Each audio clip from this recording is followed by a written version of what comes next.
warahmatullahi wabarakatuh. Alhamdulillahilladzi faddala bani Adam bil ilmi wal amal.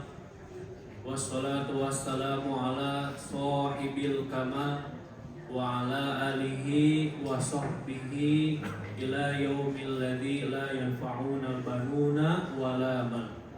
Faqala Allah Ta'ala fil Qur'anil Karim wa huwa asdaqul qailin. A'udzu billahi minasy syaithanir rajim. Bismillahirrahmanirrahim.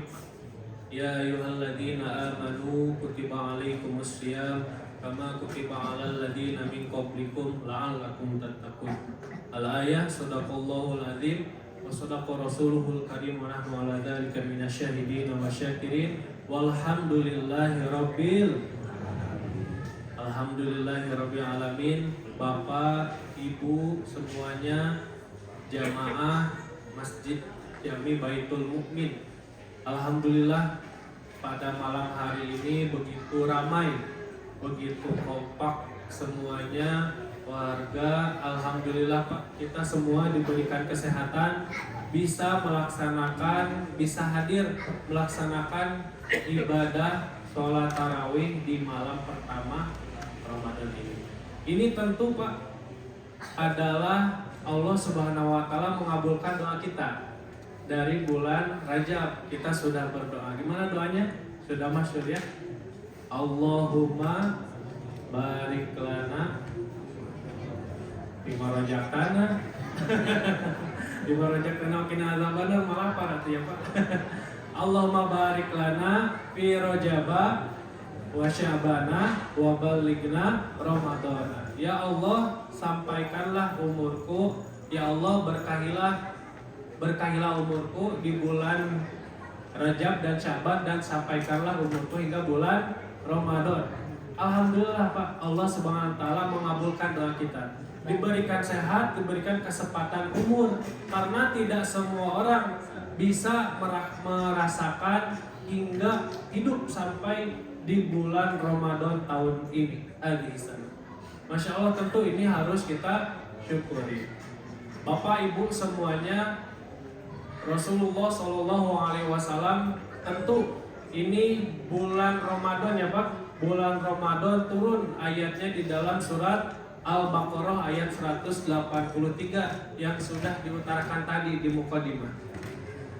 Ya ayyuhalladzina amanu, wahai orang yang beriman, kutiba alaikumus syiyam. Kutiba. Nah, kutiba ini mabni majhul Pak kalau segi alat. Maksudnya diwajibkan. Nah, wajib Pak. Wajibkan kutiba alaikumus syiyam. Kalau yang namanya wajib berarti dilaksanakan mendapatkan pahala, jika tidak dilaksanakan mendapat dosa. Nah, itu wajib. Kutiba alaikumus syiyam kama kutiba alal ladzina min qablikum la'allakum tattaqun. Diwajibkan atas kamu berpuasa sebagaimana diwajibkan kepada orang-orang sebelum kamu juga berpuasa. Jadi sebelum Nabi Muhammad diutus juga Pak, sebelum turunnya Al-Qur'an sudah diwajibkan puasa tersebut. Nah, agar apa kita berpuasa? La'allakum tattaqun. Nah, ini endingnya Pak. Jadi maksudnya kita berpuasa agar bertakwa. Takwa di dalam kitab Riyadhus Shalihin artinya imtisaru awamirillah wajtinabun nawahi. Jadi melaksanakan perintah Allah dan menjauhi segala larangan Allah. Nah, ini maksud dari takwa. Sehingga kita masuk di bulan yang penuh agung, bulan penuh mulia ini, agar kita menjadi orang yang lebih bertakwa. Nah, ini goals dari kita semua. Masya Allah, di Masjid Baitul Mukmin pas saya pertama kali datang langsung melihat baliho besar aktif di bawah pimpinan Pak Profesor di DKM ini aktif. Itu sebagai rangka kita mewujudkan menjadi pribadi yang lebih baik, yang lebih takwa kepada Allah.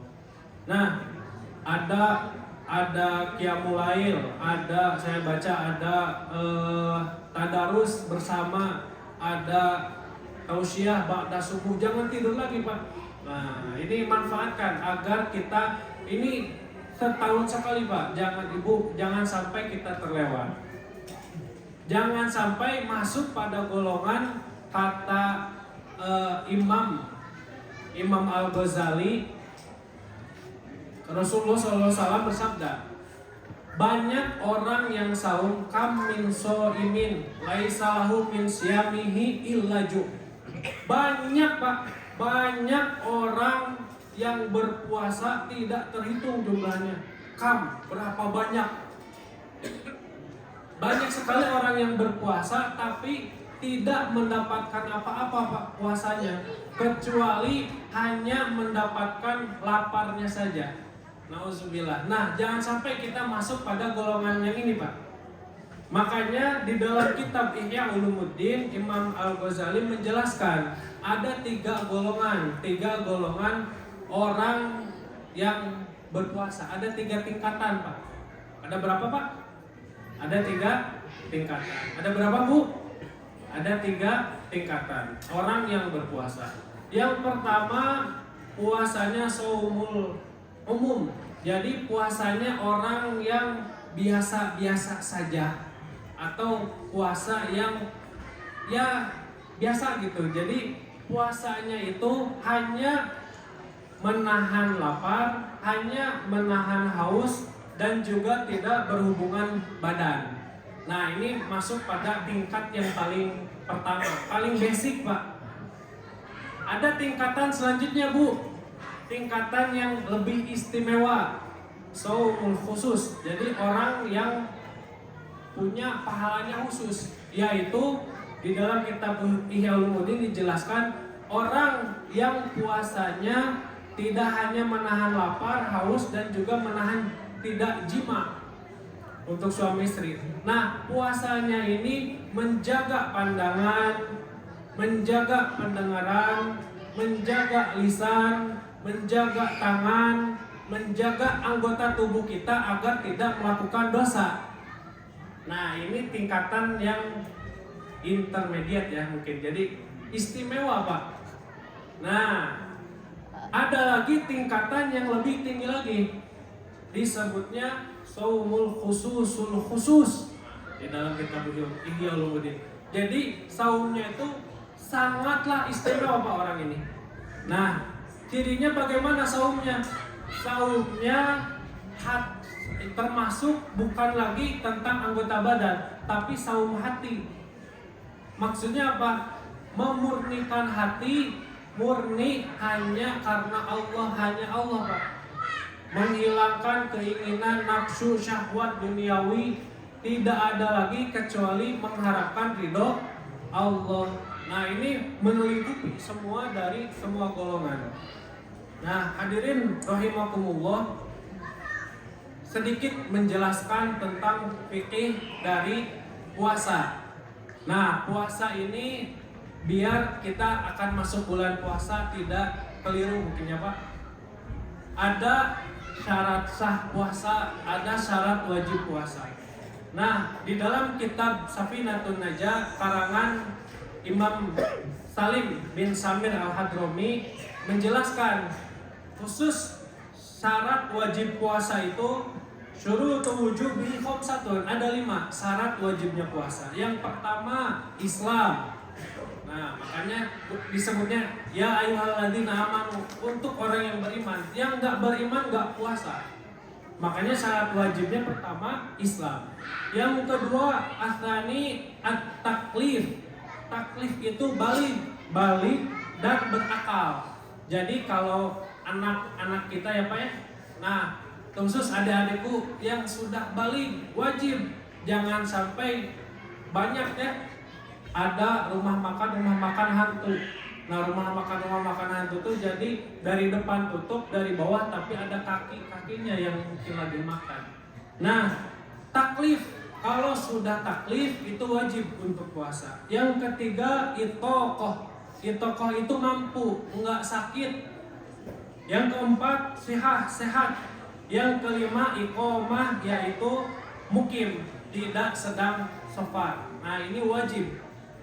Kemudian arkanuhu, salah satu rukunnya puasa itu di dalam kitab Safinatun Najah ada 3. Biasanya di dalam kitab fikih ada 2. Yang pertama niyatun lailan likulli yaumi fi fardhi.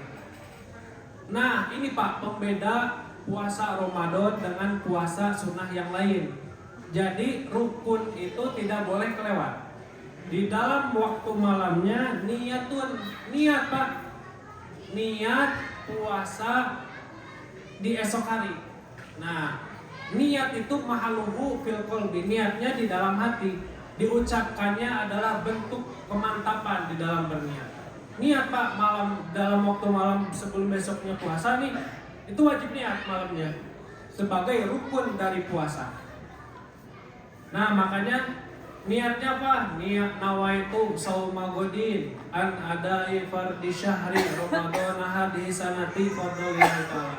Niat saya berpuasa esok hari tahun ini karena Allah Ta'ala.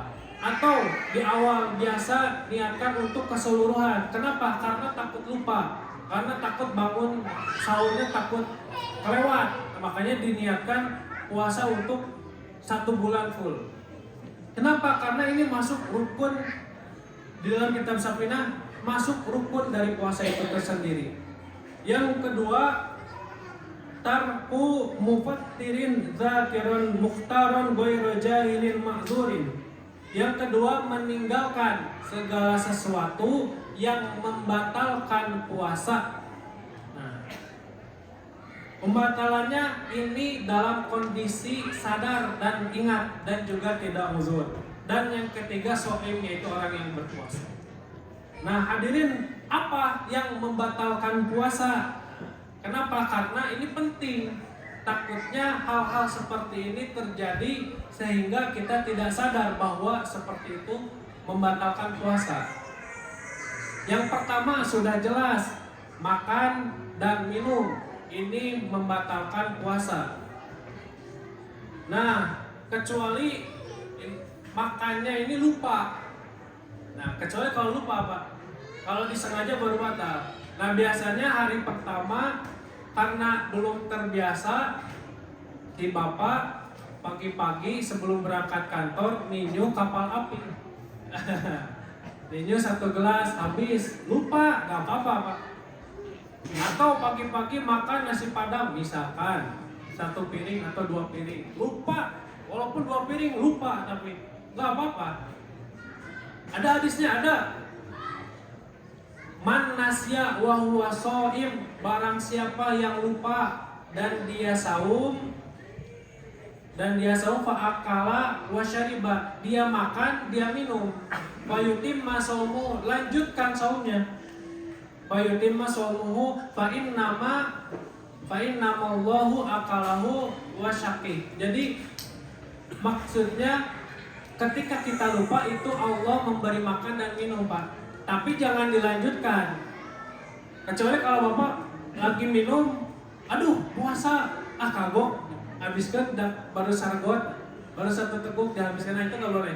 Jadi ketika ingat langsung, atau ada makanan di mulut langsung dibuang. Yang kedua yaitu jima. Nah ini yang paling berbahaya Pak. Kenapa? Ada bab khusus di dalam kitab Safinah menjelaskan tentang qada dan kafaratnya. Wajibu ma'al qada li saumil kafaratil uzma. Nah, dan wajib bukan hanya qada, tapi ada kafarat. Ada kafarat yang uzma, besar Pak. Nah, wa ta'zir, dan juga dosa yang sangat luar biasa. Alaman afsada saumahu fi Ramadan, bagi orang yang merusak puasanya di bulan Ramadan, yauman kamilan bijima'in tamin, dengan melaksanakan jima atau hubungan badan. Nah hati-hati Pak, hati-hati ya Bu. Bisi si bapak tergoda habis mandi langsung, aduh, apalagi yang pengantin baru, banyak yang baru nikah sebelum Ramadan, jangan sampai. Kenapa? Karena kafaratnya berat Pak. Kafaratnya berat Bu. 2 bulan. Kafarat yang pertama sebetulnya membebaskan abid, tapi karena sudah tidak ada, maka kafarat selanjutnya yaitu puasa 2 bulan berturut-turut. Jangankan 2 bulan, 1 bulan aja berat, nah apalagi 2 bulan. Kemudian itu dicoba dulu, kalau nggak bisa itu ngasih makan 60 orang fakir miskin. Nah ini tentu sangat berat.